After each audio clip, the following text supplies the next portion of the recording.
여러분 안녕하십니까? 금요일 밤 9시 뉴스입니다.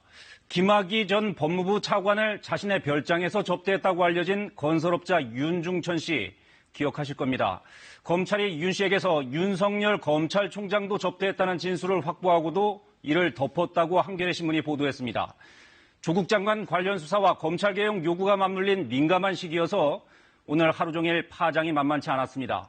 검찰은 완전한 허위 사실이라고 즉각 반박했고 윤 총장은 개인 자격으로 고소장을 제출했습니다. 첫 소식 김지숙 기자입니다.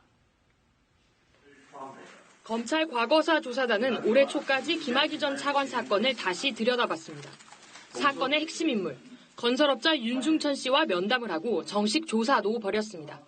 이후 검찰은 조사 결과를 넘겨받아 재수사를 벌였고 김 전 차관과 윤 씨를 기소했습니다. 한겨레는 검찰이 이 과정에서 윤석열 검찰총장도 접대했다는 윤중천 씨의 진술 등을 확보하고도 이를 덮었다고 보도했습니다. 검찰이 진술과 함께 윤 씨의 전화번호부 등에서 윤석열이라는 이름을 확인했지만 수사하지 않았다는 겁니다. 수사 당시 윤 총장은 검찰총장 후보로 거론되던 서울중앙지검장이었습니다.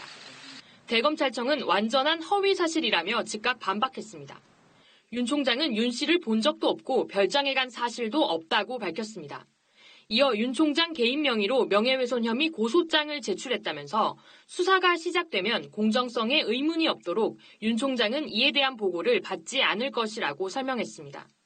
김학의 사건 수사단장을 맡았던 여환섭 대구지검장도 이를 부인했습니다.